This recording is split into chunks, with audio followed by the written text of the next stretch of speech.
میرے بھائیوں اپنے اللہ کو ساتھ لو، اپنے اللہ کو ساتھ لو، اللہ کو ساتھ لو، وہ توبہ سے مسئلہ حل ہوگا، وہ توبہ سے مسئلہ حل ہوگا۔ اگر ہم توبہ نہیں کرتے کام نہیں بنے گا، اگر ہم اللہ کے سامنے روتے دھوتے نہیں، اگر ہم اپنے بازاروں کو تجارت کو سود سے پاک نہیں کرتے اور رگ رنگ سے پاک نہیں کرتے، مرد عورت کے اختلاط میں اگر ہم حد فاصل قائم نہیں کرتے اور ظلم و ستم سے ہم توبہ نہیں کرتے، غلط ناپ تول سے ہم توبہ نہیں کرتے، تو اللہ کا نظام نہیں بدلے گا۔ قانون اس کا یہی ہے، قدرت میں جو مرضی چاہے کر۔ اس لیے میرے بھائیوں اپنی طاقت کو باہر خرچ نہ کرو، اپنے خلاف خرچ کرو، اپنے خلاف خرچ کرو کہ میں توبہ کروں، کیونکہ جذبات جب باہر نکل جاتے ہیں تو آدمی اپنے بارے میں مطمئن ہو جاتا ہے۔ اپنے جذبات کو اپنے خلاف استعمال کرو کہ نہیں مجھے تجھے اللہ کے حکموں پر جھکانا ہے، مجھے اللہ کے حکموں پر زندہ رہنا ہے، اسی پہ مرنا ہے۔ اب چاہے ہمیں موت آ جائے، ہمیں ٹکڑے ٹکڑے کر دیا جائے، ہمیں تار تار کر دیا جائے، ہمیں عبرت کا نشان بنا دیا جائے، پھر کوئی مسئلہ نہیں، کوئی مسئلہ نہیں۔ حملوا علی الاخشاب، ہم سے پہلے بھی لوگ سولیوں پر لٹکائے گئے، ونشروا بالمناشیر، ہم سے پہلوں کو بھی آرے سے دو ٹکڑے کر دیا گیا، وینشط بامشاط الحدید ما دون لحمه وعظامه، ہم سے پہلوں کو زندہ کے گوشتوں کو ان کی ہڈیوں سے ادھیڑ کر نوچ کر پھینک دیا گیا، بھوکے شیروں کے سامنے ڈال دیا گیا، زندہ کو آگ میں جلا دیا گیا۔ یہ کہانی کوئی نئی نہیں ہے، ایک قصہ پرانا ہے۔ یہ حق کو باطل ٹکراتے رہیں گے، فیصلے کا دن تو آگے آ رہا ہے۔ یہ دنیا فیصلے کا جہان نہیں ہے۔ یہ دیکھو میں اللہ کی فرما برداری میں ہوں کہ نہیں، اگر ہوں تو بس مستغنی ہو جاؤ، بے نیاز ہو جاؤ۔ یہ عزم گاہ ہے حق و باطل کی، یہ اللہ کا نظام ہے۔ وہ کبھی اچھوں کو لٹکا دیتا ہے، بروں کو اٹھا دیتا ہے، کبھی اچھوں کو بروں کو لٹکا دیتا ہے، بروں کو اچھوں کو تختوں پہ بٹھا دیتا ہے۔ ہم اللہ کے راضی کرنے والے بنے، بس اس پر ہم کامیاب ہیں تو ہم کامیاب۔ کوئی آج کی کربلائیں نہیں ہیں۔ 61 ہجری میں 10 محرم کو حضرت حسین رضی اللہ تعالیٰ عنہ جس بے دردی کے ساتھ شہید کیے گئے، وہ قیامت تک کے لیے انسانوں کے آنکھوں سے پردہ ہٹا گئے، اور یہ پردہ ان کا ہٹتا ہے جن کی آنکھوں میں کسی کی بیٹی کو دیکھنے کا کی بے حیائی نہ اتر چکی ہو۔ یہ وہ کان سن سکتے ہیں جو گانے کی گندی غلاظت، غلیظ پیپ کے بھرے ہوئے کان کیسے سنیں گے؟ تھوڑا سا کان میں میل پڑ جائے سنائی کچھ نہیں دیتا، تھوڑا سا آنکھ میں پانی اترنا شروع ہو جائے، آنکھ میں خارش ہو جائے، دکھائی کوئی نہیں دیتا۔ یہ آنکھوں کی خارش ہے، یہ وہ گندی خارش ہے جو کسی کی بیٹیوں کی طرف اٹھتی ہیں کہ انہیں اللہ تعالیٰ حق نہیں دیکھنے دے گا۔ یہ غلاظت کے پیپ کے ڈھیر ہیں موسیقی کے جو کانوں کے اندر بھر جاتے ہیں، اللہ حق کی آواز سننے نہیں دیتا۔ پھر یہ پتھر ہو جاتے ہیں، دیوانے ہو جاتے ہیں، انہیں نظر آتی ہیں اپنی ضرورتیں، انہیں سنائی دیتی ہیں اپنی ضرورتیں، انہیں اوروں کا رونا نظر سنائی نہیں دیتا، انہیں اپنے بچے کا رونا سنائی دیتا ہے، انہیں اوروں کی مسکراہٹیں دکھائی نہیں دیتی، انہیں صرف اپنے بچوں کی مسکراہٹیں دکھائی دیتی ہیں۔ یہ پھر انسان کی شکل میں درندے بن جاتے ہیں، بھیڑیے بن جاتے ہیں۔ میرے بھائیوں اللہ کے واسطے اپنے اللہ کو اپنا مطلوب بناؤ، اللہ کی طرف لوٹو، توبہ کرو، پھر چاہے جو حال آئے گا ہم کامیاب ہیں۔ حضرت حسین رضی اللہ تعالیٰ عنہ کا اسی سرزمین پر سر دے دینا یہ اس بات کی نشانی ہے کہ شکست کھا جانا کوئی ناکامی نہیں ہے، شکست کھا جانا کوئی ناکامی نہیں۔ حضرت فاطمہ رضی اللہ تعالیٰ عنہا کی نسل میں سے 16 شہزادے شہید ہوئے، 16 حضرت فاطمہ کی نسل میں سے، اور یہ وہ لوگ تھے جن کی گردنوں پہ چھریاں چلی ہیں اور تلواریں چلی ہیں کہ ساری دھرتی کائنات کو ایک پلڑے میں رکھ دیا جاتا، اور ان 16 کو ایک پلڑے میں رکھ دیا جاتا تو ان کا وزن زیادہ تھا، ان کا وزن زیادہ تھا۔ اس میں معصوم بھی ذبح ہوئے، جوان رعنا بھی ذبح ہوئے، اور بے قصور کوئی، اور ان سے افضل اس وقت دھرتی میں کوئی نہیں، ان سے پیارا۔ اس وقت حضرت حسین نے کہا لوگو تم جانتے ہو پوری دھرتی میں اس وقت نبی کا نواسہ دنیا میں کوئی نہیں میرے سوا کوئی نہیں، میرا مقام پہچانو، میرا مرتبہ پہچانو۔ لیکن جب کوئی آدمی حکومت کا غلام بن جائے، پیسے کا غلام بن جائے، شہوت کا غلام بن جائے، اس کے سامنے نبی بھی آئے گا تو قتل کر دے گا، وہ تو نبی کا نواسہ تھا، اور اس کے لیے کوئی حیثیت نہیں رہ جاتی اقدار کی اور چیزوں کی، اور اس کے لیے کوئی حیثیت نہیں رہ جاتی اعمال کی اور اقدار کی اور ایمان کی اور اخلاق کی۔ اس لیے اللہ تعالیٰ کے نبی نے فرمایا عبد الدینار و عبد الدرہم و عبد القطیفہ، ہلاک و برباد ہو جائے سونے چاندی کا غلام، روپے پیسے کا غلام۔ میرے بھائیوں اللہ آپ کو اپنا مطلوب بناؤ، اللہ کو پھر وہ کبھی امتحان ہم عافیت مانگیں گے، ہم اس قابل نہیں کہ ہم پہ دکھ آئیں، آزمائشیں آئیں، درد آئیں، ہم بڑے کمزور ہیں، ہم تو اس لیے رو رہے ہیں بے قرار اور تڑپ رہے، اللہ ہم تیری آزمائش کے حق کے قابل ہی نہیں ہے میرے مولا، ہم اس قابل نہیں ہے کہ ہمارے معصوم بچے ذبح کر دیے جائیں۔ وہ حسین تھا اور اس کا قافلہ تھا جو یہ سب کچھ سہ گیا، برداشت کر گیا۔ یا اللہ ہمارے لیے تو دنیا بھی جنت بنا اور آخرت بھی جنت بنا، لیکن ہم پر چیز تو واضح ہونی چاہیے کہ ہمارا مسئلہ کیا ہے، خرابی کہاں ہے، اور ہمارے معیار کیا ہیں. ہمارے تو معیار ہی سارے غلط ہو گئے, معیار ہی گڑبڑ ہو گئے. آکسفورڈ کے نصاب ہمارے بچوں کو کبھی او لیول اے لیول او لیول اے لیول, ایک ایسا بت بن گیا ہے کہ بچوں کو انگریزی میں انگریزی بولیں, انگریز کے لہجے میں انگریزی بولیں. بولو بھائی بولو. اب بھی اگر ہوش میں نہیں آؤ گے تو پتہ نہیں قیامت کا ناقوس تمہیں ہوش میں لائے گا. اب بھی آنکھیں نہیں کھولو گے تو پتہ نہیں آج سورج نیچے اتر کر تمہاری آنکھوں کو کھولے گا. اب بھی اگر نہیں سنو گے تو پتہ نہیں قیامت کا گھنٹہ وہ تمہاری آنکھوں کو کھولے گا. پتہ نہیں کب امت سوئی ہوئی جاگے گی, کب ان کے جوانوں کی آنکھوں سے پٹی اترے گی, کب ان کے دانشوروں کو صحیح سوچ نصیب ہوگی, یہ پتہ نہیں ہے. ہم تو اللہ کے سامنے پڑ رو رہے ہیں, اس کے پاؤں میں پڑھ کے رو رہے ہیں کہ یا اللہ تو فیصلہ کر, تو فیصلہ کر, اس لیے کہ تیری مدد کے ہم محتاج ہیں. فیصلے اوپر سے آتے ہیں, زمین والے اس کو روک نہیں سکتے. ہمارا معیار وہ نہیں ہے. اب دیکھتے نہیں ہم ٹیپو کو سلام کرتے ہیں اور میر صادق کے ماتھے پر ہم غداری کا داغ لگاتے ہیں. ہم قتل ہوئے ٹوٹی تلوار والے کو ہم سلام کرتے ہیں, اور جاگیریں بنانے والوں کو آج بھی ہم نفرت کی نظر سے, نفرت کے بول ان کے لیے ہیں اور نفرت کے جذبات ان کے لیے ہیں. ہم سراج الدولہ شکست خوردہ نواب کو اپنا سردار مانتے ہیں, اور میر جعفر بنگال کا مالک بن جانے والے کو ہم آج بھی معاف کرنے کو تیار نہیں, اس کے لیے دعا کرنے کو ہم تیار نہیں. جنرل بخت خان دلی کا شاہ سوار, دنیا میں 2 مسلمان جرنیل ایسے گزرے ہیں کہ امت نے قدر نہ کی. زمین آسمان ایسے جرنیل کبھی کبھی پیدا کرتے ہیں, کبھی کبھی گردشوں سے یہ چیز وجود میں آتی ہے, بڑی مشکل سے ہوتا ہے چمن میں دیدور پیدا. ایک جلال الدین خارزم, ایک ہندوستان کا جنرل بخت خان, یہ بڑے عجیب لوگ تھے. ایک اندلس کا جنرل موسیٰ, یہ تینوں شکست خوردہ جرنیل ہیں, لیکن آج بھی میری آنکھ ان کے لیے اشکبار ہے. میں آج بھی تنہائیوں میں ان کے لیے روتا ہوں کہ میں ان کو جانتا ہوں. آکاش آپ بھی جانتے ہیں, آپ کو فرصت نہ ملی ڈائجسٹ پڑھنے سے, ناول پڑھنے سے. میں کس بات کو رہوں اور کیسے رہوں. جو قوم اپنے لباس سے فخر نہ کر سکے وہ اپنا زندہ رہنے کا حق کیسے مانگتی ہے. جس قوم کو اپنے لباس سے فخر نہ ہو, جن قوم کے گھر میں قرآن پڑھا ہو اور وہ انگریز کے قانون میں عدل تلاش کریں, جس قوم کے اندر اللہ کے نبی کا اور اللہ کا کلام اترا ہوا گھر گھر میں در میں موجود ہو, مسجدیں بھری ہوئی ہوں, اور وہ قوم انگریزوں کے قانون میں سے انصاف تلاش کر کے دے رہی ہوں. یہ زمین کیوں نہ پھٹ گئی, آسمان کیوں نہ ٹوٹ پڑا, بجلیاں کیوں نہ کوند گئیں, فرشتے کیوں نہ عذاب کے گھوڑے برسانے کو آ گئے. اتنی بڑی قرآن کی نہ قدری, اتنی بڑی اللہ کے علم کی نہ قدری, اور نہ قدری کرنے والی یہی امت. میرے بھائیوں, ہم نے خود اسباب پیدا کر دی اللہ پاک کو ناراض کرنے کے. ہم نے اللہ کو ناراض کیا ہے, ہم نے اس کو ناراض کیا ہے. وہ تو ماں سے زیادہ محبت کرنے والوں, باپ سے زیادہ شفیق. مائیں کیا محبت دیتی ہیں جو اللہ محبت دیتا ہے, باپ کیا شفقت دیتا ہے جو اللہ شفقت دیتا ہے. لیکن ہمارے انداز بدل گئے, ہمارے طور اطوار بدل گئے. ہم اپنے اللہ کی طرف لوٹیں جس کو راضی کر کے ہم منزل تک پہنچیں گے. ہمارے لیے باعث عزت ہے بخت خان, بازی ہار گیا, اور 3 آدمی جنہوں نے دلی کا سودا کیا تھا, مرزا الہی بخش, جنرل نواب شجاع الدولہ اور نجف خان, 3 شخص ہیں. 1857 میں سودا کرنے والے مرزا الہی بخش, نجف خان, نواب شجاع الدولہ, جو ساری اودھ کی ریاست بچا گیا, لیکن اپنے گلے میں غداری کا وہ جوتا ڈال گیا, اور اپنی پتہ نہیں خبر میں آگے کیا ہو رہا ہوگا وہ تو اللہ جانتا ہے. لیکن ہم ان کو معاف کرنے کے لیے تیار نہیں. اور اس شکست خوردہ جرنیل کے لیے ان 2 کے بارے میں تو پتہ ہی نہ چلا کہاں چلے گئے, جلال الدین خارزم اور جنرل بخت خان. اس کے بارے میں تاریخ کا علم خاموش ہے. کوئی کہتا یہاں مرے, کوئی کہتا وہاں مرے. اللہ کو ضرور پتا ہے کہاں سو رہے ہیں. میرے بھائیوں, ہم اللہ اور اس کے رسول کو راضی کر کے اگر دنیا سے چلے گئے تو ہمارا مسئلہ حل ہو گیا, ہم کامیاب ہو گئے, پھر ہمیں کوئی پرواہ نہیں ہے. اللہ تعالیٰ نے اس لیے اپنے نبی کے گھر میں یہ قصہ زندہ رکھا. معصوم بچے تڑپا دیے گئے, قتل کر دیے گئے. میں کیسے بتاؤں, بار بار میرے منہ پہ وہ واقعہ آ جاتا ہے کہ کس بے دردی کے ساتھ تاریخ دہرائی گئی. حضرت عبداللہ بن عباس نے خواب دیکھا, حضور صلی اللہ علیہ وسلم کے سر میں مٹی, کچھ غبار آلود, ہاتھ میں شیشے کی بوتل ہے جس میں خون بھرا ہوا ہے. کہ یا رسول اللہ کیا ہوا؟ کہ اپنے بیٹے کا قتل دیکھ کے آ رہا ہو. حسین کو میری امت نے شہید کر دیا, یہ اس کا اور اس کے ساتھیوں کا خون ہے. میں قیامت کے دن خود مدعی بن کے پیش ہوں گا. ابن زیاد نے کیا کمایا؟ 4 سال بعد خود بھی قتل کر دیا گیا. 4 سال بعد خود بھی قتل کر دیا گیا. کیا کمایا اس نے؟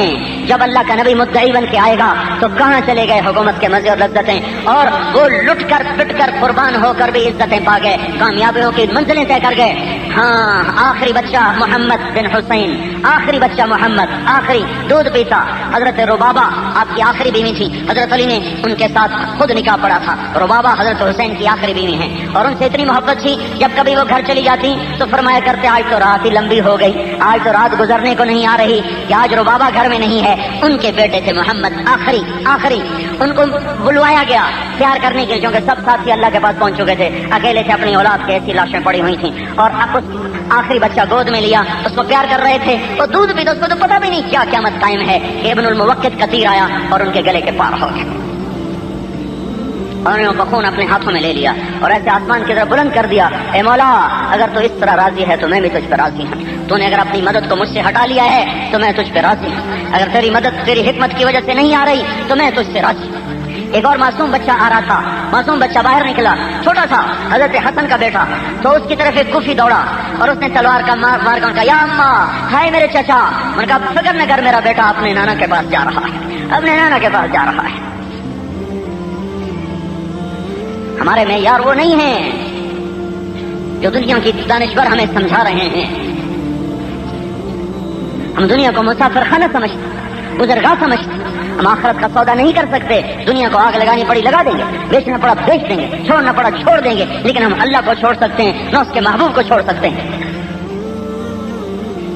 تو میرے بھائیوں، میں آپ سارے بھائیوں کے، میں تو ہر جگہ یہ ایک بات کہتا چلا آ رہا ہوں کہ بھائیو توبہ کرو، بھائیو توبہ کرو، اور اللہ کا فضل ہے اکثر جگہ نوجوان، اور یہاں سب سے بڑا مجمع میں دیکھ رہا ہوں، وہ اوپر بھی ہیں نیچے بھی ہیں تہخانے میں بھی ہیں، اکثر نوجوان ہیں۔ وقت ہے توبہ کرنے کا اور اپنے اللہ کو منانے کا۔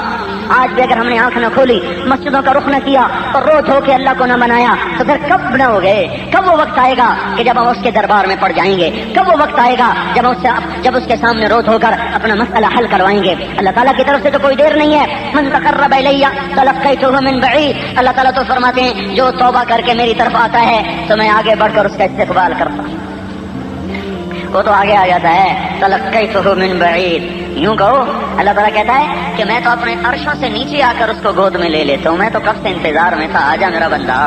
یا ایھا الانسان ما غرک بربک الکریم، میرے بندے تجھے کس نے دھوکہ دے دیا میرے بارے میں تو الذی خلقک، میں تو تیرا خالق، میں تیرا رب، میں تجھ پر کریم، میں تجھے بنانے والا، میں تجھے شکل دینے والا، بھلا میں بھی تیرا برا چاہ سکتا ہوں، میں بھی تیرا برا چاہ سکتا ہوں۔ اگر تم پر آج تکلیف ہے تو اس میں بھی تمہارے اپنے گھر میں فاقے کو رکھا، اپنی اولاد میں اتنی بڑی قربانی کو رکھا۔ وہ مجھے یوں لگتا ہے جو ابراہیم علیہ السلام کی چھری چلنے سے بچ گئی تھی وہ آ کر حسین سے چلا دی گئی۔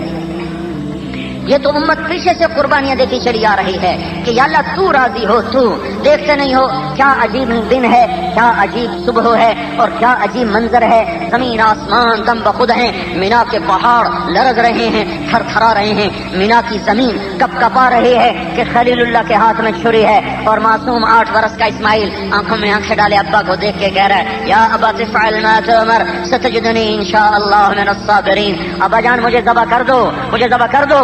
84 سال کی عمر میں بیٹا مل رہا ہے، 60 سال دعائیں مانگی، 60 سال 65 سال دعائیں مانگی یا اللہ بیٹا دے، یا اللہ بیٹا دے، اور جب مل گیا اور اپنی 92 برس کی عمر ہو چکی ہے یا 94 سال کا بڑھاپا ہے اور سامنے 8 سال کا معصوم پھول ہے، بچہ تو پرایا بھی اپنا خوب پیارا لگتا ہے، پرایا بھی پیارا لگتا ہے، اپنا بچہ، اپنا بیٹا 92 سال کی عمر، 94 سال کی عمر، اور ان سے کہہ رہے میں نے تجھے ذبح کرنا ہے، اور وہ آگے کہہ رہے ابا جان آپ فکر نہ کریں، آپ مجھے صبر والا پائیں گے، آپ مجھے صبر والا پائیں گے، آپ مجھے صبر والا پائیں گے۔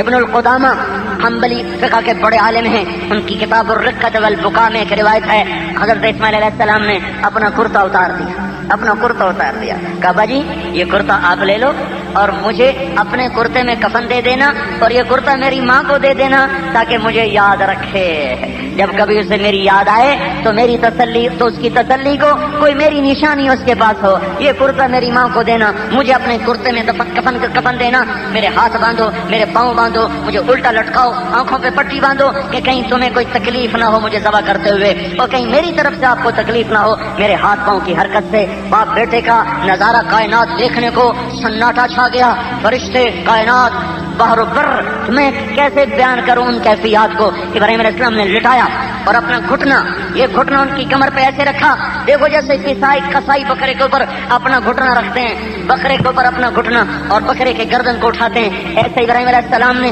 اپنا گھٹنا ان کی کمر پہ رکھا اور سر کے بالوں سے اٹھا کر یوں اوپر کیا، ایسے اوپر کیا، چھری کو ہاتھ میں لیا، کہ اے مولا اگر تو مجھ سے ناراض ہوا تھا کہ میں اسماعیل کو دل میں جگہ دے بیٹھا تھا تو یہ میں تیرے نام پہ قربان کر رہا ہوں، اپنی ناراضگی کو دور کر دے، اور اے اللہ اگر یہ تیرا میرے لیے کوئی امتحان تھا تو مجھے اس امتحان میں بھی پاس کر دے۔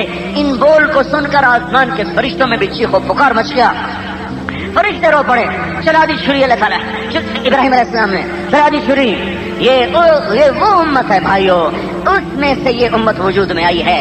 میرے محترم بھائیو اور دوستو، آپ اکثر نوجوان بیٹھے ہو، اس محمد مصطفیٰ صلی اللہ علیہ وسلم کا احسان مانو، اب تو اس کی زندگی سے پیار کرو، اب تو اس کی سنتوں میں ڈھلو، اب تو اس کے طریقوں میں ڈھلو۔ کیا آج بھی انہی دشمنوں کی شکلوں میں پھرنا ہے، انہی کا لباس پہننے ہیں، انہی کے طریقے اپنانے ہیں، انہی کے طور اطوار؟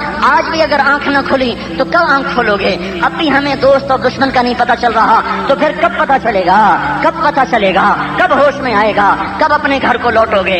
شام ہو چلی، شام کیا ہو چلی، رات بیت چلی، اب تو گھر آ جاؤ، اب تو گھر آ جاؤ۔ کب تک ان وادیوں میں بھٹکو گے؟ کب تک ان پہاڑی ندی نالوں میں سر ٹکراؤ گے؟ کب تک ان شہوتوں میں غلام بن کے چلو گے؟ اس کو دیکھو تو صحیح، وہ در کھول کے بیٹھا ہے ماں کی طرح، جو بچہ غصے میں نکل جائے تو دروازہ بند نہیں کرتی کہ پتہ نہیں شام کو آئے، صبح آئے، رات کو آئے، کب آئے۔ ہوا کی سنسناہٹ پر بھی وہ کہتی میرا بچہ آ گیا، ہوا کی آہٹوں پر بھی وہ کہتی میرا بیٹا آ گیا۔ اس کو تو دیکھو جو در کھولے گھر کھولے بیٹھا انتظار کر رہا ہے کہ آجا آجا میرے حبیب کی امت آجا، میں تو تیرے لیے باہیں کھول کے بیٹھا ہوں۔ ایتھا النفس المطمئنہ، ایتھا النفس المطمئنہ ارجعی الی ربک راضیۃ مرضیہ۔ میری دیوانگی سمجھو، کیا سمجھو؟ مجھے یہ آیت یوں نظر آتی ہے جیسے ماں باہیں کھول کے بیٹھی ہو، بچے کو کہہ رہی ہو آجا آجا آجا، وہ ایسے ایسے لڑکھڑاتا ہوا آتا ہے، وہ لپک کے اس کو آگے اپنی گود میں لے لیتی ہے۔ مجھے اس آیت میں یوں نظر آتا ہے جس سے اللہ تعالیٰ باہیں کھول کے بیٹھا ہوا ہے، کہتا ہے میرے حبیب کی امت آ جاؤ، آ جاؤ میرے حبیب کی امت آ جاؤ، آ جاؤ، میں تمہارے انتظار میں ہوں، آ جاؤ آ جاؤ۔ اب بھی نہیں آؤ گے تو کب آؤ گے؟ جو در کھول کے بیٹھا ہے اس کی طرف آتے نہیں ہو، اور جو چھرے لے کر بیٹھے ہیں، دوری دھار کے خنجر لے کر بیٹھے ہیں، ان کے آج بھی قدموں میں سر گرا رہے ہو، ان کے آج بھی قدموں میں گر رہے ہو، ان کی تہذیب سے آج بھی نفرت نہیں، ان کے طریقوں سے آج بھی نفرت نہیں۔ میں یہ نہیں کہہ رہا کافر سے نفرت کرو، اور میں کہہ رہا ہوں کافر کے کفر سے نفرت کرو، ان کی گندی زندگی سے نفرت کرو۔ کس چیز کو تہذیب قرار دے دیا؟ کس چیز کو ثقافت قرار دے دیا؟ کس چیز کو علم قرار دے دیا؟ کیوں نہیں اس کی طرف جاتے ہو؟ 1400 سال پیچھے مڑ کے دیکھنے کی کوشش کرو۔ راتوں میں ایک ہستی ہے، مدینہ سو رہا ہے، اور ایک ہستی کا سر زمین پہ رکھا ہوا ہے، اور اس کی آنکھوں سے اشک ہیں، سیل رواں ہیں۔ سندھ میں کیا طغیانی ہے جو آپ کی آنکھوں سے تو طوفان اٹھتے تھے آنسوؤں کے، چشمے کیا ابلتے ہیں جو میرے نبی کی آنکھوں کے چشمے ابلتے تھے۔ مدینے کی زمین کیچڑ بن جاتی تھی، اس کا سارا سینہ اس کی آنسوؤں سے بھیگ جاتا تھا، داڑھی تر ہو جاتی تھی، اور وہ کہتا تھا امتی امتی امتی امتی امتی امتی، یا اللہ میری امت، یا اللہ میری امت، یا اللہ میری امت۔ اب بھی اسی سے بغاوت کرنی ہے، اور یہ دنیا میں اس کا رونا دھونا ہے۔ کیا وہ اتنی بھی وفا کا حق نہیں رکھتا کہ اس کی نافرمانی کے طریقے چھوڑو، اس کی راہوں کو چھوڑ، اس کے خلاف چلنے والی راہوں کو چھوڑو، اس کی سنت کے خلاف طریقوں کو اعتبار سے نکالو، وجود سے نکالو۔ میرے بھائیو یہ تو دنیا میں اس کی وفائیں ہیں، ذرا آگے دیکھنے کی کوشش کرو۔ جب جہنم چیخ مارے گی، ترازو کانپ رہا ہوگا، عرش سر پہ ہوگا، فرشتوں نے اٹھایا ہوگا، فرشتوں کا پیرا ہوگا، جنت بھڑک رہی ہوگی، جہنم مہک رہی ہوگی، پل سراج بچ چکا ہوگا، اور جہنم کی آواز سن کر سارے نبی کہیں گے یا اللہ نفسی نفسی آدم علیہ السلام، یا اللہ نفسی نفسی نوح علیہ السلام، یا اللہ نفسی نفسی ہود علیہ السلام، یا اللہ نفسی نفسی صالح علیہ السلام، یا اللہ نفسی نفسی موسیٰ علیہ السلام، یا اللہ نفسی نفسی ابراہیم علیہ السلام کہیں گے یا اللہ دوستی کا واسطہ میری جان بچا، میں کسی کا سوال نہیں کرتا۔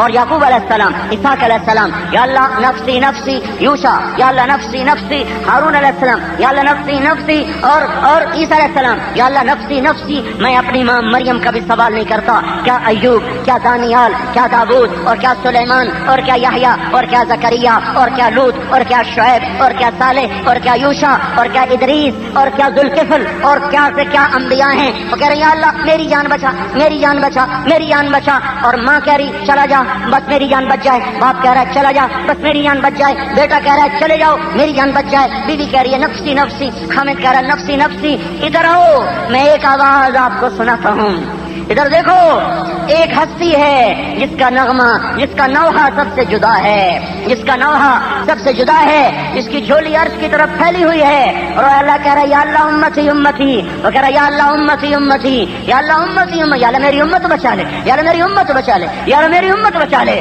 اس کو نہ بیوی یاد ہے، نہ عائشہ یاد ہے، نہ خدیجہ یاد ہے، نہ اسے ام سلمہ یاد ہے، نہ اسے فاطمہ یاد ہے، نہ اسے مظلوم حسین یاد ہے، نہ حسن یاد ہے، نہ داماد اسے علی یاد ہے، نہ ابو بکر اسے یاد ہے، نہ عثمان اور فاروق اسے یاد ہیں۔ وہ سب کے لیے پکار رہا ہے یا اللہ امتی امتی، یا اللہ امتی امتی، یا اللہ امتی امتی، اللہ میری امت بچا لے، یا اللہ میری امت بچا لے، یا اللہ میری امت بچا لے۔ اسے نہیں پتا کہ یہ کیا کر کے آئے ہیں، اسے پتا ہے، وہ دیکھ رہا ہے کس حال میں اٹھ رہے ہیں، کالے چہروں کے ساتھ اور بدنما گناہوں کے داغوں کے ساتھ اٹھ رہے ہیں، پھر بھی وہ کہہ رہا ہے یا اللہ میری امت بچا لے، میری امت بچا لے، میری امت بچا لے۔ پل صراط سے گزرتے ہوئے وہ پایا پکڑ کے کھڑا ہے، یا رب سلم سلم، یا اللہ میری امت پار لگا دے، یا اللہ میری امت پار لگا دے۔ اور میرے بھائیوں تمہیں اور کوئی نہیں ملا دشمنی کرنے کے لیے، اسی سے دشمنی کرنی ہے، اسی کے طریقوں کو بازاروں سے نکالنا ہے، اسی کے طریقوں کو دفتروں سے نکالنا ہے، اسی کے طریقوں کو اپنی جوانی سے نکالنا ہے، اسی کے طریقوں کو اپنی شادیوں سے نکالنا ہے، اسی کے طریقوں کو اپنی زندگی کی ترتیب سے نکالنا ہے۔ میں کہاں سے الفاظ لاؤں، میں کہاں سے الفاظ لاؤں، میں کیسے دل کے پردے اٹھا سکتا ہوں، میرے بس میں نہیں ہے، میرا اپنا دل میرے ہاتھ میں نہیں، میں باقیوں کے دلوں کے فیصلے کیسے کر سکتا ہوں۔ لیکن شور تو ہم مچا سکتے ہیں، ہم شور تو مچا سکتے ہیں کہ بھائیو کر لو کر لو، اپنے اللہ کو راضی کر لو، اس کے حبیب کے طریقوں کو اپنا بنا لو، اس کو لے کے پھر جاؤ۔ آج گھروں میں بیٹھنے کا وقت نہیں ہے، گھروں میں بیٹھنے کے زمانے چلے گئے، تجارتیں بڑھانے کے زمانے چلے گئے، عیش و نشاط کا دور گزر گیا۔ اب میرے بھائیو یا توبہ کرو اور یا اللہ پاک کی پکڑ پھر اور بڑھتی جائے گی، اور بڑھتی جائے گی، اور بڑھتی جائے گی۔ میرے بھائیو تھوڑی دیر کے لیے سوچو، تھوڑی دیر کے لیے سوچو، اپنے انفرادی مفاد کہیں دفن کر دو، امت کا اجتماعی مسئلہ ہے۔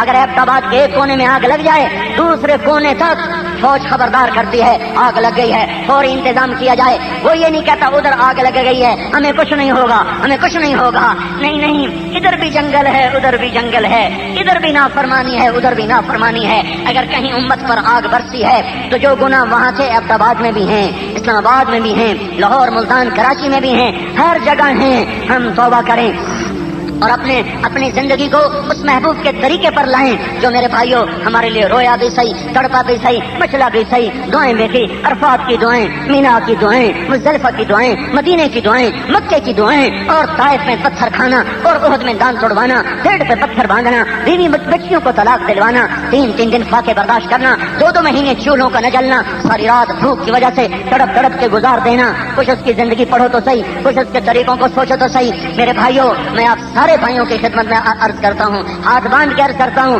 کہ اس وقت غفلت کا وقت گزر چکا ہے، غفلت کا زمانہ گزر چکا ہے۔ توبہ کرو، مسجدوں کو بھر دو، مسجدوں کو بھر دو، اپنی عدالتوں میں سے ظلم کو نکال دو، بازاروں سے خیانت نکال دو، گانے بجانے کو گھروں سے نکال دو، اپنی آنکھوں میں حیا کا سرما لگاؤ، اپنے کانوں کو قرآن کے نغموں سے آشنا کرو، اپنے ہاتھوں میں عدل کے پھول ڈالو، اپنے گلے میں اطاعت کے ہار ڈالو، اپنے پاؤں میں تواضع کی بیڑیاں ڈالو، اللہ اپنے ماتھوں کو سجاؤ سجدے کے نشانوں سے، اپنے دلہن اپنا جھومر لگا کے کیا حسین نظر آئے گی جو قیامت کا دن تمہارے سجدے کا نشان تمہیں حسن عطا کرے گا۔ میرے بھائیوں اپنے وجود کو ڈھال دو اس اللہ کے نبی کے طریقوں میں، اس کے محبوب کی سیرت میں، اور پھرو بیٹھنے کا زمانہ گزر چکا ہے، پھرو، جلسے نہ کرو، جلوس نہ نکالو، اللہ کی راہ میں پھرو۔ حکومت کو برا کہنے سے اپنا نقصان ہے، کوئی نقصان نہیں، اجتماعی نقصان ہے، اپنا نقصان ہے، جیسے ہم ویسے وہ، جیسے ہم برے ویسے وہ برے۔ میرے بھائیوں چھوٹے فرعونوں پہ بڑے فرعون بیٹھا کرتے ہیں، اگر ہم ہوتے ابو ہریرہ جیسے تو اللہ ہم پہ عمر جیسے لے آتا، ہم ہیں چھوٹے فرعون، ہم پہ بڑے فرعون آنے چاہیے۔ مامون عباسی سے ایک آدمی نے کہا تو کیسا خلیفہ بنا کرتا ہے، دیکھتے نہیں عمر کیسا خلیفہ تھا؟ وہ کہنے لگا عمر کی عوام وہ ابو ہریرہ تھی، تم پہلے ابو ہریرہ بنو پھر میں عمر بن جاؤں گا۔ میں یہ کہہ رہا ہوں ہم توبہ کریں، ہماری حکومتیں بھی توبہ کر جائیں گی، ہم توبہ کریں، ہم اللہ کے دربار میں پڑ جائیں، گر جائیں، پڑ جاؤ۔ بچہ ضد کر کے ماں کو منوا لیتا ہے، الٹی بات بھی منوا لیتا ہے، تو ہمارا تو مطالبہ بھی بڑا جائز ہے، اور اللہ ماؤں سے زیادہ شفیق و کریم و حبیب ہے۔ تم اس کے قدموں میں پڑ جائیں، کوئی آنسو اس کو پسند آئے اور امت کی تقدیر بدل جائے اور اس امت کے حق میں اللہ تعالیٰ فیصلہ کر دے۔ اس لیے میرے بھائیوں، اپنے آج کام تھوڑے مؤخر کر دو، اپنی ترتیب زندگی مؤخر کر دو اور پھرو اللہ کی راہ میں، نکلو اللہ کی راہ میں۔ یہ جتنا بڑھتا چلا جائے گا اور اللہ کی راہوں میں نکلنا اور توبہ کرنا اور اس کے حکموں پہ چلنا جتنا بڑھتا چلا جائے گا، اتنا مالک الملک کی رحمت متوجہ ہوتی چلی جائے گی اور وہ اپنی رحمتوں کے در کھولتا چلا جائے گا اور عذاب کے در بند کرتا چلا جائے گا۔ میری سمجھو میرے بھائیوں، میری سمجھو میرے بھائیوں، اللہ کے واسطہ دیتا ہوں، اللہ کا واسطہ دیتا ہوں، جس نے ہمیں یہاں بٹھایا، جس نے ایک چھت کے نیچے ہمیں جمع فرمایا، جس نے آج تک سلامتی کے ساتھ ہمیں زندہ رکھا، ماں کی گود میں ایمان کا بول دیا، ماں کی گود میں ایمان کا کلمہ دیا اور قرآن کا والا بنایا اور محمد مصطفیٰ کا امتی بنایا، اس اللہ کا واسطہ دیتا ہوں میرے بھائیوں۔ لوٹو اللہ کی طرف، لوٹو اللہ کی طرف، آ جاؤ اللہ کی طرف، وہ آگے انتظار میں ہے، ہم آگے بڑھ جائیں، وہ ہمیں لے کر، وہ بھی ہمیں اپنی گود میں لینے کو تیار ہے، لیکن کوئی توبہ تو کرے، کوئی توبہ تو کرے۔ ہم توبہ نہیں کریں گے تو اللہ کا نظام کیسے بدلے گا؟ ہم توبہ نہیں کریں گے تو اللہ کی مدد کہاں سے آئے گی اور کیسے آئے گی؟ اس لیے میرے بھائیوں، اتنی تو میری مانو، اتنی تو میری مانو، آج سارے بیٹھ کے توبہ کرو، اتنے تو میری مانو آج سارے کو، یا اللہ میری توبہ، اتنی تو مان لو بھائی، اتنی تو مان لو، آج توبہ کرتے ہو، آج توبہ کرتے ہو، اور یہ تو کچھ بولو تو صحیح میرے بھائیو۔ ہائے ہائے، کتنا آسان کام ہے اللہ کو ساتھ لینا، ادھر ہم توبہ کریں ادھر وہ ساتھ آ جائے، بس اتنی دیر ہے، ادھر ہم توبہ کریں ادھر وہ ساتھ آ جائے، اتنی دیر ہے بس۔ تو توبہ تو کر لی نا سب نے، ساری دنیا سے کرانی ہے، اس امت کا منصب ہے اللہ کے پیغام کو لے کر پھرنا اور گھر گھر در در جا کر لوگوں سے توبہ کروانا۔ اب بولو کون ہے جو نقد اٹھ کر اللہ کی راہوں میں پھر کر اتنا پھرے کہ اللہ کو رحم آ جائے اور وہ اپنی توبہ کا دروازہ، وہ اپنی رحمت کا در کھول دے۔ ہم توبہ کا در کھولیں، وہ رحم کا در کھولے گا، ہم اس کے سامنے جھکیں، وہ ہمیں اٹھائے گا، تو کچھ کرنا تو چاہیے، کچھ کریں تو صحیح۔ اب بولو کون بھائی تیار؟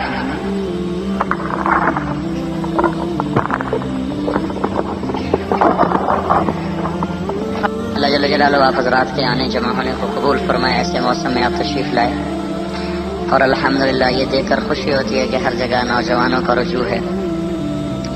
تو یہ اللہ تبارک و تعالیٰ جب ہدایت کے ہوا چلاتا ہے تو نوجوانوں کا رخ دین کی طرف پھیرتا ہے اور ان کا دین کی طرف آنا اور اللہ کی بات کی طرف متوجہ ہونا یہ ہدایت کی آمد کا پتہ دیتا ہے۔ 1980 میں یہاں آیا تھا، جب میں سال لگا رہا تھا تو یہاں کوئی 200 آدمی مشکل سے، 200-250 زیادہ زیادہ، اب ان کو گننا ہی مشکل ہے، جو اللہ کے فضل سے بیٹھے، نیچے بیٹھے، اوپر بیٹھے، اس سے بھی اوپر بیٹھے، کوئی کہہ رہے ہیں نیچے بھی طے خانہ ہے، کوئی ادھر بھی بیٹھے۔ تو اللہ جب وجود دے گا ہدایت کو تو کوئی دنیا کی طاقت روک نہیں سکے گی۔ مسئلہ ہماری طرف سے اٹکا ہوا ہے کہ ہم توبہ میں دیر کر رہے ہیں۔ تو اس لیے میں تو آج کل کے حالات کے پیش نظر اس بات کو بار بار دہرا رہا ہوں، بھائیو اللہ کی طرف لوٹنے کے لیے پہلا کام ہے توبہ کی جائے۔ تو یہ تو آپ سب نے ارادہ کر لیا، ٹھیک ہے نا بھائی؟ اچھا، اب یہ جو پختگی ہوتی ہے وہ ماحول سے ہوتی ہے، خالی ایک بیان سننے سے نہیں ہوتی، ماحول سے ہوتی۔ تو ہم توبہ بھی کریں اور اس میں پختگی پیدا کرنے کے لیے اللہ کی راہ میں نکلیں تو اس سے چیز پائیدار ہو جاتی۔ تو ایک آخری گزارش یہ تھی، بھائی اتنا بڑا مجمع آیا ہوا ہے تو 3 دن کے لیے جو بھائی نقد تیار ہوں وہ ذرا کھڑے ہو کے دیدار کرا دیں، پھر دعا کرا لیں۔ اتنے بڑے مجمع میں سے 3 دن کون سے بڑا مسئلہ ہے؟ بے شک پہلے ارادہ نہ کیا، ابھی کھڑے ہو جائیں ماشاء اللہ۔ ان کے نام کیا لکھنے تو ویسے بہت سے کہاں بھیجیں، کہاں بھیجیں؟ نہیں ایسا ہے ماشاء اللہ ماشاء اللہ۔ اور بھائی کھڑے ہو جائیں، اور کھڑے ہو جائیں، اوپر بھی ہیں، ان کے نام دیے ہیں. اب اس وقت ان کو یہاں سے نکالنا مجمع سے باہر ہے، بڑی بدنظمی ہونی تھی. تو چونکہ یہ آپ کا معاملہ اللہ کے تبارک و تعالی علیہ وسلم پر نبوت کو ختم فرما کر پوری امت کو اجتماعی طور پر آپ کا پیغام اور آپ کی دعوت کو آگے پہنچانے کا ذمہ دار ٹھہرایا. ہم سے اس میں کوتاہی ہوئی اور بہت بڑی ہوئی، جس کی وجہ سے اللہ تعالیٰ کی مدد ہٹی ہوئی. مروا بالمعروف وانہوا عن المنکر قبل ان تدعونی فلا استجیب لکم وتستنصرونی فلا انصرکم وتسألونی فلا اعطیکم. اللہ تعالیٰ کا ارشاد، میرے بندو ہمیں کہہ رہے ہیں، ہمیں اس امت کو بھلائی پھیلاؤ اور برائی سے روکو، ورنہ تم دعا کرو گے میں قبول نہیں کروں گا، سوال کرو گے میں پورا نہیں کروں گا، مدد کرو گے میں مدد مانگو گے میں مدد نہیں کروں گا. یہ بھی ہمارا ایک اجتماعی جرم ہے. اجتماعی جرم سے توبہ بھی اجتماعی ہوتی، اور اس کی توبہ عملی صورت میں یہ ہے کہ ہم اللہ کی راہ میں نکلیں، ورنہ تو یا اللہ میری توبہ، اس سے تو یہ توبہ نہیں ہوتی، بلکہ اللہ کی راہ میں نکلا جائے تب جا کر یہ توبہ پایا تکمیل تک پہنچے گی. تو جن بھائیوں نے ابھی 3 دن کے ارادے کے، اللہ مبارک کرے. آپ اتنا بڑا مجمع آیا ہوا ہے، کم از کم اتنا طے کرو ہر مہینے 3 دن لگایا کریں. ہر مہینے کوئی مسئلہ نہیں، تھوڑی سی ہمت کر لیں. ہر مہینے یہ اوپر نیچے دائیں بائیں گیلریوں والے برآمدے والے یہ بات طے کر لیں کہ ہر مہینے 3 دن لگانے. ٹھیک ہے نا بھائی؟ انشاءاللہ اسی سے آپ کو آگے تک ساری سیڑھیاں چڑھنا آسان ہو جائے. دوسری گزارش یہ ہے کہ اللہ کا فضل ہے، آپ لوگوں کے ہاں نماز ہمارے پنجاب سے بہت زیادہ پڑھی جاتی ہے، لیکن بھائی اس سے اگلی کوشش یہ کی جائے کہ سارے ایبٹ آباد میں اور جہاں جہاں سے آپ آئے ہیں کوئی بے نمازی نہ رہے. سارا مجمع، سارا محلہ، سارا بازار 5 وقت کا نمازی بنے. اور یہ تاجر حضرات اپنے مطالبات منوانے کے لیے یا کوئی سیاسی حضرات اپنے جلسے جلوسوں کے لیے بازار بند کروا دیتے. 55 سال ہو گئے، اس کا نفع کوئی نہیں نظر آیا. ایک میں درخواست کر رہا ہوں، اس کو کر کے دیکھیں. آپ نماز کے لیے بازار بند کروا دیں. اسے میری مراد وہ سختی سے نہیں، ڈنڈے سے نہیں، پیار محبت سے. اپنی دکان بند کریں، دائیں بائیں والوں سے بھی کہیں آ جاؤ بھائی، آ جاؤ بھائی، آ جاؤ بھائی. ایسی کوشش کریں، اس محبت سے اس چیز کو، اس دعوت کو چلائیں کہ جب اذان ہو جائے تو سارا ابتابات بند ہو جائے. سارا تو دائیں بائیں سے. آپ مجھے تو علاقوں، آپ کے علاقوں کے نام نہیں آتے. ادھر ہری پور ہے، ادھر راستے میں کلندر آباد، مجھے یاد ہے کہ 80 میں وہاں سے پیدل چلا تھا ادھر گاؤں کی طرف. تو جہاں جہاں سے بھی آپ تشریف لائے ہیں وہ سارے بازار بند ہو جائے اور سب کا رخ مسجد کی طرف ہو جائے. دفتر بند ہو جائیں، سب کا رخ مسجد کی طرف. عدالتیں بند ہو جائیں، سب کا رخ مسجد کی طرف. تو یہ ذرا ہڑتال کر کے دیکھیں آپ. 3 ٹائم زور، اثر، مغرب پر ماشاءاللہ ویسے ہی بازار بند ہو جاتا ہے. تو انشاءاللہ العزیز اللہ کی غیبی تائید، مدد، نصرت، رحمت انہی آنکھوں سے اللہ تعالیٰ آپ کو دکھا دے. تو آپ یہ نیت کریں جب آپ کوئی بند نہ کریں میں اپنی دکان بند کروں گا. تو کون کرے گا نماز کے لیے دکان بند؟ ماشاءاللہ. اس پہ لکھو وقفہ برائے نماز کا بورڈ لگاؤ، وقفہ برائے نماز. دوسرا بھائی، اپنی تجارتوں میں سے غلط بیانی نکالو، جھوٹ نکالو، سود نکالو. پیسے بینک میں سیونگ اکاؤنٹ میں ہیں، اسے کرنٹ میں کر دو. یہ کوئی سیونگ نہیں ہے، یہ بربادی ہے. اللہ تعالیٰ نے سود پر اعلان جنگ کہا ہے، اور وہ اس وجہ سے ہے کہ سودی نظام کی وجہ سے پیسہ چند ہاتھوں میں آ جاتا ہے اور اکثریت عوام غریب ہو جاتے ہیں، بلکہ چولہے بجھ جاتے ہیں، اور معصوم بچے بلک بلک کے، تڑپ تڑپ کے بھوکے سوتے ہیں. ان کے آنسو ان کی آنکھوں ہی میں خشک ہو کے جم جاتے ہیں. اس وجہ سے کیونکہ سود کے نظام کا لازمی نتیجہ ہے کہ پیسہ چند ہاتھوں میں آ جائے. یہ ناممکن ہے کہ سودی نظام ہو اور لوگ خوشحال ہوں، یہ ناممکن ہے. یہ اللہ پاک کے نظام کے خلاف ہے، اللہ کے علم کے خلاف یہ بات ہے. کوئی کہے کہ فلاں ملک بڑا خوشحال ہے، وہاں تو سود ہے. اندر جا کے دیکھو گے تو اندازہ ہو جائے گا کہ کتنی کی خوشحالی ہے. اس لیے کیونکہ اللہ تعالیٰ کو اپنے بندوں سے پیار ہے، تو جو بندوں کو نقصان پہنچائے اللہ پاک اس سے بہت ناراض ہوتے. نماز چھوڑ دینا سود کھانے سے بڑا گناہ ہے. نماز چھوڑ دے ڈرتا ہے اور اس کو اپنا بڑا دشمن خیال کرتا ہے. ایک روایت میں آتا ہے ایک دفعہ ابلیس ہمارے نبی پاک صلی اللہ علیہ وسلم نے جنگ کیا ہے. کیوں کہ اس میں لاکھوں کروڑوں انسان بے بسی کی تصویر بن جاتے ہیں. ایک آدمی حلال پیسوں میں بچے کا علاج نہیں کروا سکتا، اور ایک آدمی اپنے سودی نظام کے آئینی پنجوں کی وجہ سے اپنے بچوں کو امریکہ سیر کے لیے بھیج رہا ہوتا ہے. بچے کہاں گئے ہوں جی؟ امریکہ سیر کے لیے گئے ہوں. بچے کہاں پڑھ رہے ہیں؟ ہارورڈ یونیورسٹی میں پڑھ رہے ہیں، آکسفورڈ یونیورسٹی میں پڑھ رہے ہیں. ایک کے بچے آکسفورڈ پڑھیں گے اور ایک کے بچے کو ٹاٹ کے اسکول میں جانے کی بھی فیس نہیں ہوگی. تو اس ظالمانہ جو نظام ہے اس پر اللہ تبارک و تعالیٰ نے اعلان جنگ فرمایا ہے. تو یہ حکومتوں کے بس میں نہیں ہے کہ وہ سود بند کریں. اب حکومت کہتی ہے کہ سود پہ پیسے دو، ایک تو نا بینک سود پہ پیسے دے رہا ہے اور بڑے بڑے لوگ سود پہ پیسے لے رہے ہیں. تو یہ جو بیٹھے ہوئے ہیں اب فرد پیسے سود پر دے رہے ہیں. صرف یہاں کی بات نہیں، پنجاب میں ہر جگہ ایک شہر میں ہم لوگوں کا یہاں تو عورتیں بھی سود پہ پیسے دیتی. یہ پاکستان کی بات بتا، عورتیں سود. اب ان کو حکومت کہہ رہی کہ تم سود پہ پیسے دو. ایک چپڑاسی میرے پاس آیا، چپڑاسی کہا جی میرے بھانجے کو کینسر ہو گیا تھا، ایک جگہ سے پیسے لے بیٹھا، کوئی دینے کو تیار نہیں، دنیا سخیوں سے خالی ہو گئی، پیسہ بخیلوں کے ہاتھ میں آ گیا. موسیٰ علیہ السلام نے پوچھا یا اللہ جب تو ناراض ہوتا ہے تو نشانی کیا ہے؟ جب تو ناراض ہوتا ہے تو نشانی کیا ہے؟ تو اللہ تعالیٰ نے فرمایا پیسہ بخیلوں کو دے دیتا ہوں، حکومت نہ اہلوں کو دے دیتا ہوں، بارشیں بے وقت کر دیتا ہوں، یہ میری ناراضگی کی نشانی. یا اللہ جب تو راضی ہوتا ہے تو نشانی کیا ہے؟ تو اللہ تعالیٰ نے فرمایا پیسہ سخیوں کو دیتا ہوں، حکومت نے دل روشن نہ ہو تو دین آ نہیں سکتا. تو میں یہ کہہ رہا تھا کہ اس کا انتظار نہ کرو کہ حکومت سود ختم کرے، آپ ختم کرو، آپ ختم کریں. اور نہیں کر سکتے بھائی کرنٹ میں ڈالو. اب سود کے کاروبار میں پھنس گیا، توبہ کرو، نکلنا شروع کرو، اللہ سے مانگنا شروع کرو، رونا دھونا شروع کرو. اللہ اپنے غیر سے اس کا نظام بنائے. جن کو اللہ نے رزق دیا ہے زکوٰۃ ادا کریں. زکوٰۃ کا دینے والے کو سخی نہیں کہتی شریعت، زکوٰۃ دینے والے کو شریعت سخی نہیں کہتی اور بخیل بھی نہیں کہتی، کنجوس بھی نہیں، بخیل بھی نہیں، سخی بھی نہیں، درمیان میں ہے. ہاں 2.5 روپے کے وہ 2.25 کر دے تو پھر سخی ہے.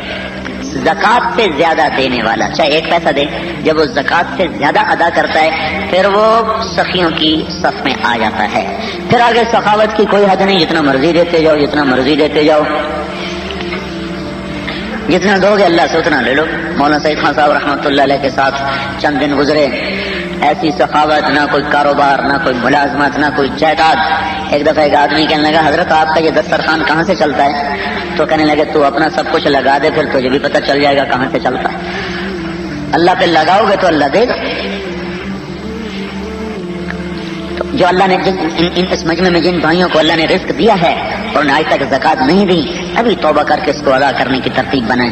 زکوٰۃ سے بڑھ کر دیں. جن پہ زکوٰۃ فرض نہیں ہے وہ بھی اللہ کے نام پہ خرچ کرنا سیکھیں کہ اس سے مال بڑھتا ہے، رزق بڑھتا ہے. اللہ تعالیٰ کا نبی کا فرمان ہے میری ضمانت لے لو تم اللہ کے نام پہ خرچ کرو، اللہ تمہارا رزق بڑھا دے گا. تو غریب بھی خرچ کرے، مالدار بھی خرچ کرے. اور رزق بڑھانے کے کچھ حلال طریقے ہیں، کچھ حرام طریقے ہیں، کچھ روحانی طریقے ہیں. تو اللہ تعالیٰ کے نبی نے ایک بڑا آسان نسخہ بتایا. ایک شخص نے کہا یا رسول اللہ میرے رزق کی تنگی ہے، کوئی عمل بتائیں میرا رزق بڑھ جائے. تو آپ نے ارشاد فرمایا باوضو رہا کر تیرا رزق بڑھ جائے گا، باوضو رہا کر. دوسری چیز، ایک تو رزق بڑھے گا، دوسری بات کہ اللہ کا مقرب بن جاتا ہے. اللہ کا مقرب بن جاتا ہے. کتنے ہیں تیرے دشمن؟ کتنے ہیں؟ کہنے لگا 15 میرے دشمن ہیں. آپ نے کہا کون کون سے؟ کہنے لگا پہلے نمبر پر تو آپ ہی ہیں، پہلے نمبر پر آپ ہیں. اور پھر اس نے کہا ان 15 میں سے ایک بتایا، وہ ہے وہ مسلمان جو ہر وقت باوضو رہتا ہے، وہ بھی میرا بڑا دشمن ہے. پھر آپ نے فرمایا تیرے دوست کتنے ہیں؟ تیرے دوست کتنے ہیں؟ کہا 10. کہا کون کون سے؟ کہا پہلے نمبر پہ ظالم حکمران، وہ میرا بڑا پیارا دوست ہے. ظالم قاضی، ظالم عادل، اپنا ظالم جج، ظالم زمیندار، ظالم تاجر، ظالم مرد. ظلم کی پھر شکلیں مختلف ہیں، تو ظالم سب سے پیارا میرا دوست ہے. وہ جس شکل میں ہو، حکومت کی شکل میں ہو، وہ جرنیل کی شکل میں ہو، اور وہ قاضی کی شکل میں ہو، وہ تاجر کی شکل میں ہو، وہ زمیندار کی شکل میں ہو، وہ وکیل کی شکل میں ہو، وہ چپڑاسی کی شکل میں ہو، وہ ایس پی کی شکل میں ہو، وہ سپاہی کی شکل میں ہو، جس شکل میں بھی ہے ظالم شیطان کا دوست ہے. باوضو رہیں. ایک اور چیز جس کی طرف اشارہ کرنا ہے میرے بھائیوں، ہمارے اندر سارے اعمال زندہ ہوں لیکن اگر ہمارے اندر محبتیں نہیں ہوں گی تو پھر بھی اللہ ہمیں پارا پارا کر دے گا اور ہماری قوتیں ہمیں نفع نہیں پہنچا سکیں گی. اس لیے ہمارے دلوں کا جڑنا اور محبت کا باقی رہنا یہ ان فرائض میں سے ہے جن کو ادا کرنے سے اللہ کی مدد آتی ہے. ہم سب کچھ کریں لیکن ہمارے دلوں میں پھٹن ہو، شغاف ہو، نفرتیں ہوں، اللہ کی مدد ہم سے ہٹ جائے گی.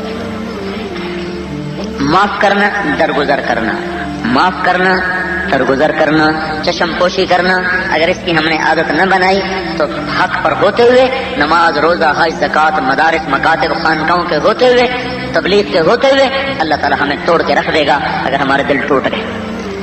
کہ میرے بھائیوں، اپنے اخلاق میں ہم محنت کریں گے کہ ہمارے اخلاق ایسے بن جائیں جو اللہ کے نبی نے فرمایا ہے، تصل من قطعک وتعطی من حرمک وتعفو عن من ظلمک، جو زیادتی کرے اس کو معاف کرو، جو توڑے اس کے ساتھ جوڑو، اور جو تمہارا حق چھینے تم اسے اس کا حق ادا کرو۔ اللہ تعالیٰ کے نبی کا فرمان ہے، دو مسلمان آپس میں لڑ پڑیں، پھر 3 دن گزر جائیں اور وہ آپس میں صلح نہ کریں، تو اس کے بعد میری طرف سے یہودی مرے مجھے پرواہ نہیں، عیسائی مرے مجھے پرواہ نہیں۔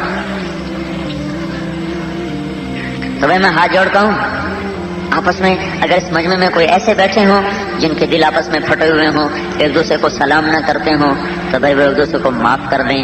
یہ معاف کرنا اللہ تعالیٰ کو پسند ہے، اور جو پہل کرے گا وہ جنت میں آگے چلا جائے گا۔ کھٹپٹ کس میں نہیں ہوئی؟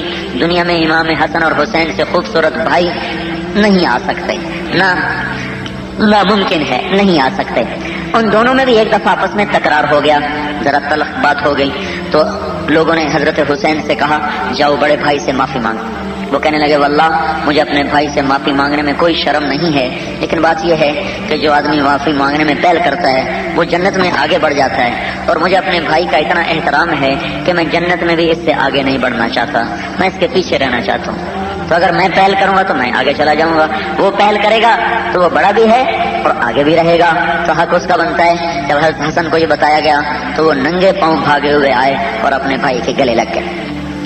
جو معاف کرے گا وہ چھوٹا ہو کر بڑا بن جائے گا، جو معافی مانگنے میں پہل کرے گا وہ چھوٹا ہو کر بڑا بن جائے گا، اور جو دل میں بغض رکھے گا اس کے ایمان کی شمع بجھ جائے گی۔ دل میں بغض ایسی تند و تیز ہوا ہے کہ اس کے سامنے بڑے بڑے چراغ بھی بجھتے چلے گئے، اور بڑے بڑے تن آور درخت وہ بنیادوں سے اکھڑ کر وہ خشک پتوں کی طرف بکھرتے چلے گئے۔ یہ اندر میں بغض اور اندر میں کسی کے لیے غصہ اور انتقام اور اندر کا سلگنا، یہ وہ آگ ہے میرے بھائیوں جو پیٹرول کی آگ سے بھی زیادہ جلاتی ہے اور گیس کی آگ سے بھی زیادہ جلاتی ہے۔ اگر ہم اپنے دلوں کو صاف کر لیں گے تو یہ دل اللہ کے عرش کی، جیسے اللہ کا عرش پر اللہ کی تجلیاں پڑتی ہیں، اگر ہم اپنے دلوں کو مسلمانوں سے صاف کر لیں گے تو ہمارے قلوب پر بھی اللہ تعالیٰ کی تجلیاں وہ پڑیں گی کہ میرے رب کی قسم وہ عرشوں پر وہ تجلیاں نہیں پڑیں گی جو آپ کے دل پر اللہ کی طرف سے تجلیات کو ظہور ہوگا۔ اس چھوٹے سے ٹکڑے کو مسلمانوں کی نفرت سے صاف کر دو، بغض سے صاف کر دو، اس کو دھو دو۔ ہماری بدقسمتی ہے کہ ایک ماں جائے ہوئے، ایک ماں کے پیٹ سے نکلے ہوئے، ایک ماں کی چھاتیوں کا دودھ پینے والے، اور ایک گود میں مل کے سونے والے، ایک تھالی پیالی میں کھانے پینے والے، اور ایک چارپائی پر برسوں سونے والے، اور ایک آنگن میں مل بیٹھ کر کھیلنے والے سگے بھائی چند پیسوں پر ایک دوسرے کو سلام کرنے کے روادار نہیں ہیں۔ چند جریب پر، چند انچ پر، چند گزوں پر، ایک دکان پر، ایک رشتے پر، ایک بول پر، 1 لاکھ پر، 10 روپے پر، 10 کروڑ چھوڑو، 10 ارب، 10 خرب، زمین آسمان سونا چاندی بن جائے تو بھی بھائی کا رشتہ اس سے زیادہ مقدس ہے۔ لیکن ہماری بدقسمتی ہے، ہماری بد اخلاقی نے سگے بھائی کو بھائی سے جدا کر دیا ہے، باپ بیٹے سے جدا، میاں بیوی میں نفرتیں، میاں بیوی میں نفرتیں، خامدوں کی زیادتیاں تھیں، عورتوں کی زیادتیاں۔ اللہ تعالیٰ کے نبی کا فرمان ہے سب سے بہترین انسان وہ ہے جو اپنی بیوی کے ساتھ اچھا سلوک کرتا ہو، اور آپ نے فرمایا میں سب سے اچھا سلوک کرنے والا ہوں اپنی بیوی کے ساتھ۔ میرے بھائیوں، اللہ تبارک و تعالیٰ قیامت کے دن جو سب سے پہلے عمل تولے گا، سب سے پہلا عمل، لاؤ بھائی عمل تولے جائیں۔ سب سے پہلے کیا چیز رکھی جائے؟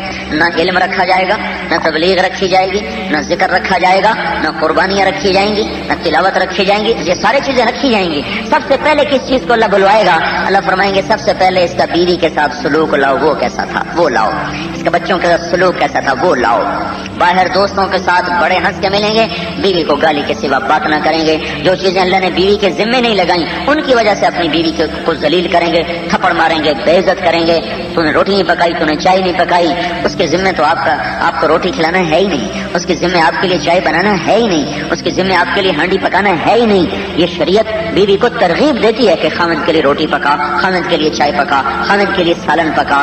بیوی اگر یہ کہہ دے کہ میری معذرت ہے میں نہیں کر سکتی تو وہ نافرمان نہیں کہلاتی، اس نے اپنا حق استعمال کیا ہے، اور یہ اسی پر ان کو ذلیل و خوار کرتے ہیں۔ میرے بھائیوں، اللہ کے نبی کا ارشاد عالی ہے بیوی کے منہ میں لقمہ دینا بھی صدقے کا ثواب ہے۔ اور ہم ایک ہر ارے غیرے کے ساتھ سلام دعا کھان چائے پوچھ رہے، کوئی آ جائے اس کے لیے دسترخوان بچھا رہے، اس کے لیے کیا سے کیا کر رہے، اور جماعتوں میں پھر کر لوگوں کی گالیاں سہ رہے، پتھر سہ رہے، دھکے کھا رہے، اور گھر میں آتی بیوی پہ کوڑا اٹھا رہے، اپنے مرد ہونے کا وہ حق استعمال کر رہے ہیں. اس کا نام اخلاق نہیں ہے. پہلے سوال میں ہار گئے تو پچھلے عمل بھی بے وزن ہو جائیں گے. تو اپنے اخلاق اپنے گھر والوں کے ساتھ بھی درست کرو میرے بھائیوں. اپنی ماؤں کی دعائیں لو، ماؤں کی بد دعائیں نہ لو، ان کے قدموں تلے جنت ہے. اپنے باپ کی دعا لو. اب باپ جنت کا دروازہ ہے، جس نے توڑ دیا وہ کبھی جنت میں نہ جا سکے. تو یہ ہمارے لیے یہ رشتے ناتے ہمارے لیے جنت کا خزانہ ہیں. یہ ہمارے لیے جنت کا خزانہ ہیں. صحابی، نبی کا صحابی جن کے بارے میں اللہ نے کہا کلن وعد اللہ الحسنی، اللہ کے نبی کے تمام صحابہ جنتی ہیں. اتنی بڑی بشارت آج تک دھرتی پہ کسی کو نہیں ملی. ایک صحابی اللہ کے نبی کی زندگی میں مر رہے ہیں، کلمہ نہیں پڑھا جا رہا، صحابی ہو کر کلمہ نہیں ادا ہو رہا. حضور کو بتایا گیا، آپ تیزی سے آئے، آپ نے دیکھتے ہی پتا کر لیا کہ کس چیز کی نحوست ہے جو یہ کلمہ نہیں پڑھ رہا. آپ نے کہا اس کی ماں کو بلاؤ. ماں آ گئی. آپ نے کہا اس کو معاف کر دے، اس کو معاف کر دے. کہا یا رسول اللہ میں نہیں معاف کر دی، اس نے مجھے بڑا دکھ پہنچایا ہے. آپ نے فرمایا پھر اس کو میں آگ میں جلا دوں. ہائے ہائے، کوئی ماں سے کتنی ہی زیادتی کرے، ماں تو بیچاری ماں ہی ہوتی ہے. کہنے یا رسول اللہ میں یہ تو نہیں برداشت کر سکتی کہ اگر تو نے معاف نہ کیا تو یہ سیدھا دوزخ کی آگ میں جائے گا. صحابی وہ جنازہ اللہ کے نبی نے پڑھانا ہے، پھر آپ کہہ رہے ہیں اگر تو نے معاف نہ کیا تو سیدھا دوزخ میں جائے گا. کہ یا رسول اللہ میں معاف کرتی ہوں. ادھر اس نے معاف کیا تو اس کی زبان سے کلمہ جاری ہوا، ادھر اس کی جان نکل گئی. تو میرے بھائیوں ہمارے ہاں اخلاق کو نہ بولا جا رہا ہے، نہ اس کی دعوت چل رہی. تبلیغ والوں نے بھی چوتھا نمبر اپنی تبلیغ میں سے نکال کے رکھ دیا ہے کہ اس کی اب ضرورت ہی کوئی نہیں. صرف پہلا نمبر ہے اور چھٹا نمبر ہے، باقی سارے نمبر پر گننے کے لیے رہ گئے ہیں، بتانے کے لیے کوئی نہیں رہ گئے ہیں. لہذا خروج تو ہوا ہے، اخلاق نہیں بن رہے، اور اخلاق نہیں ہوں گے تو نہ اللہ تبلیغ قبول کرے گا، نہ اس کا ثمر ایسا نکلے گا کہ جس کو کھا کے کوئی، جس کی چھاؤں تلے کوئی راحت پا سکے، جس کا پھل کھا کے کسی کو چین و سکون مل سکے. جس امت قوم میں سے اخلاق مٹ جاتے ہیں وہ اللہ کی نظروں میں بھی گر جاتی ہے اور دنیا میں بھی ذلیل و خوار ہو جاتی ہے.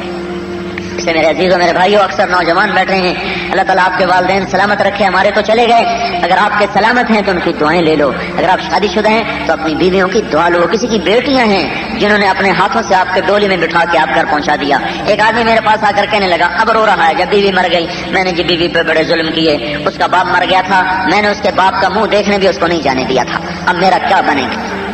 ایسے ظالموں سے بھی دنیا بھری پڑی. جن ماؤں نے جنا ان کو نہیں ملنے دیتے، میں تیرا خامد نہیں جا سکتی. ایسا ظلم ہوتی. دین ایک پوری زندگی کا نام ہے، صرف ذکر کا نام نہیں، صرف تلاوت کا نام نہیں، صرف وہ پھرنے کا نام نہیں، صرف وہ پڑھنے پڑھانے کا نام نہیں، مسجد میں آنے کا نام نہیں. پوری زندگی پر محیط ہے اللہ کا دین، پوری زندگی پر محیط ہے. دیکھو اپنے نبی کی زندگی. آپ گھر میں آٹا گوندھ رہے، کہ میں آٹا گوندھوں گا، عائشہ روٹی پکائے گی. 9 بیویاں آٹا خود گوندھ رہے ہیں، ہمیں سے کوئی گوندے گا؟ ہمارا نبی گھر میں 2 جہان کا سردار آٹا گوندھ رہا ہے اور اپنے کپڑے خود دھو رہے ہیں. کہیں پھٹ گیا خود سی رہے ہیں، جوتا ٹوٹ گیا خود گانٹ رہے ہیں، اور پھر کیا کر رہے ہیں؟ گھر میں جھاڑو بھی دے رہے ہیں.